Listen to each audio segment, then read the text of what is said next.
DAC की जो meeting हुई उसमें आपने क्या दिशा निर्देश दिए, किस तरह की कार्रवाई रही? देखिए, डीईसी की जो मीटिंग है उसका जो हमारा उद्देश्य है, दिल्ली सरकार ने इस कमेटी को बनाया है, जिसमें एमपी चेयरमैन है और जिला कलेक्टर इसके अंदर सचिव और बिजली विभाग के एसी और तमाम अधिकारी।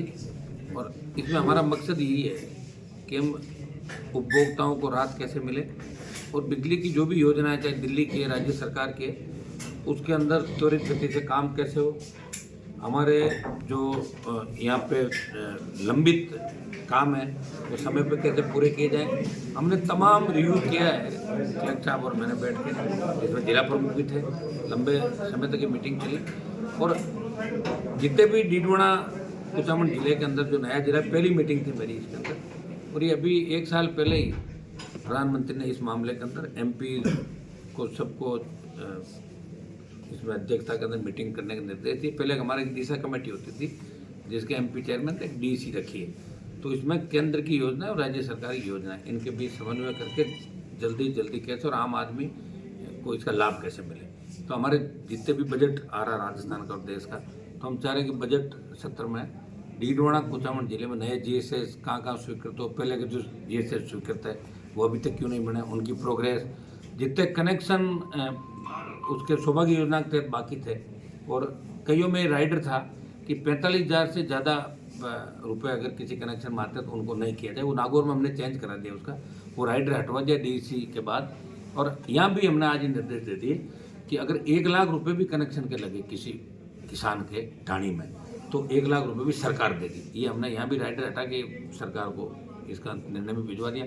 फिर हमारे जितने पेंडिंग काम हैं, जितने एग्रीकल्चर के कनेक्शन, दूसरे कनेक्शन, इनको जल्दी 30 मार्च तक पूरे करने का हम निर्देश दिए।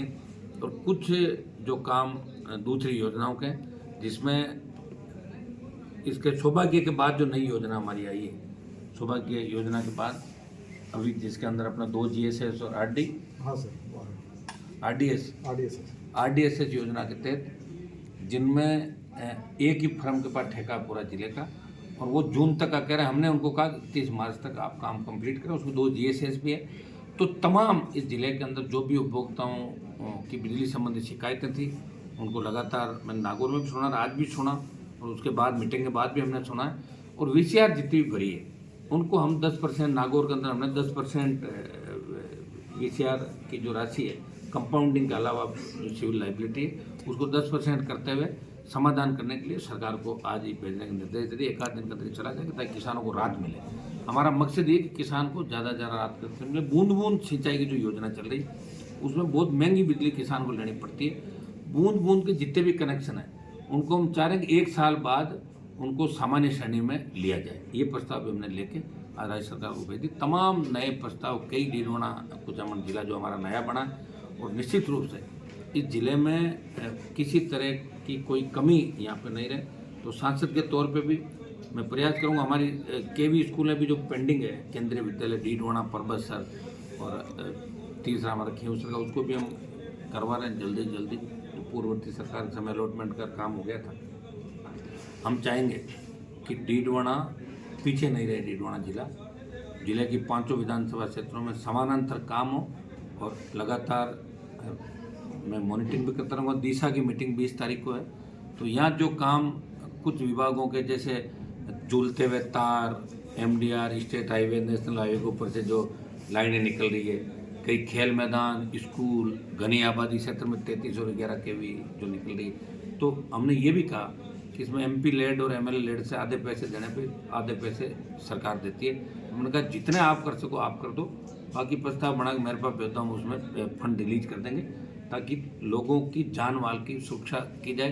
दूसरी, जो भी दुर्घटनाएं घटी है जिसमें 5 लाख देने का प्रावधान है, तमाम जितने भी पेंडेंसी है उन सबको पैसा दिया जाए त्वरित गति से, और उसको बढ़ा के 10 लाख करने का एक प्रस्ताव भी हम राज्य सरकार को भेज रहे हैं कि दुर्घटना के अंदर कोई व्यक्ति चला जाता है या उसके नॉर्म्स में जो भी घायल और दूसरे होते हैं उन सबको दोगुना करके, एक ये HT और EST जो बड़े टावर लगते हैं यहाँ पे डीडवाना क्षेत्र की, यहाँ पहले बात भी आई थी, जिसमें किसान की ज़मीन खराब हो जाती, मुआवजा नहीं दिया जाता। हमने ये भी प्रस्ताव इसके अंदर लिया कि DLC का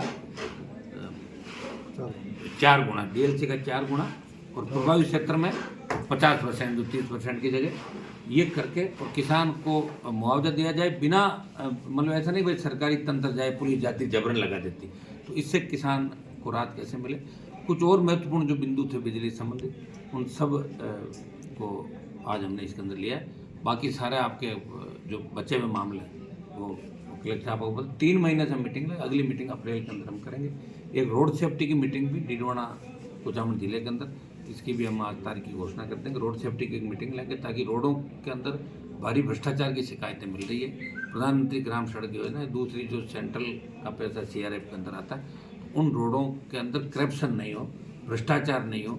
और बिजली के मामले में जो भ्रष्टाचार की शिकायत मिली उसकी जाँच के आदेश में हमने दिए। कई मामलों में FRT के अंदर जो गड़बड़ जाल हो रहा है उसको लेकर भी हमने निर्देश दिया। तो सारे मामले हमने आज रिव्यू किए, पहली मीटिंग थी और सारे अधिकारी आए और हमने सौहार्दपूर्ण वातावरण के अंदर मीटिंग भी की। कई किसानों को इससे राहत भी मिलेगी, कई कागज हमने लिए, निर्देश दे दिए, जल्दी उनके रिजल्ट भी सामने आएंगे। बिजली से इस मीटिंग से बहुत सी राहत डीडवाना कुचामन के किसानों को मिलेगी।